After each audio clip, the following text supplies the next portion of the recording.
Meantime, we're going to turn to one of the most popular athletes in America, golfer Phil Mickelson, caught in the crosshairs of a federal insider trading investigation, along with a legendary investor and a big-time Vegas gambler.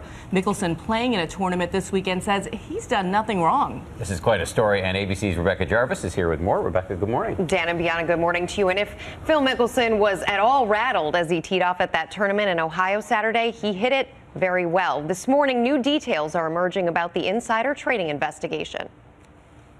Pro golfer Phil Mickelson, known for winning the Masters 3 times, this morning in the spotlight for another reason. The FBI and SEC confirmed to ABC News they are pursuing an insider trading probe involving Mickelson, Las Vegas gambler William "Billy" Walters, and outspoken billionaire investor Carl Icahn. The investigation centers on trades made by Mickelson and Walters, a golf course owner and poker buddy of Icahn. A source briefed on the probe says both men traded Clorox stock in late 2011, just as Icahn was mounting an attempt to take over the company.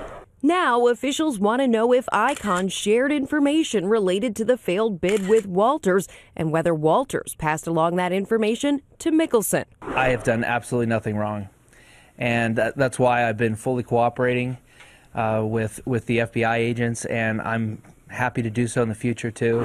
Icahn telling the New York Times that to suggest he did anything wrong is, quote, irresponsible. Billy Walters had no comment. Experts say determining exactly what information Mickelson and Walters were given is crucial. It's not a crime to trade stocks based on a tip you got from your buddy on the golf course.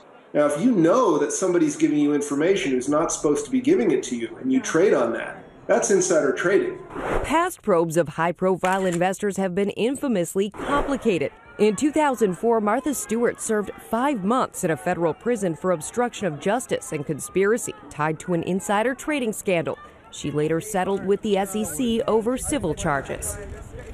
ABC News has learned no arrests here are imminent, and investigators are simply gathering evidence at this point. Sources say investigators are keenly aware of the high burden of proof, but they want the public to understand that they take these allegations of insider trading very seriously. Obviously, nobody wants to think that the game is rigged, and this is important to that. But why is it, again, so hard to prove insider trading? Because you not only have to prove that there were conversations about the trades, but you have to prove that they knew, that they knowingly traded on inside information. And we know that Carl Icahn, as you know, is a very outspoken figure on Wall Street, not one to be shy from going on TV, so I'm sure we're going to be hearing from him very soon in the days and weeks ahead. His tweets, yes, and his rants, yes, that too.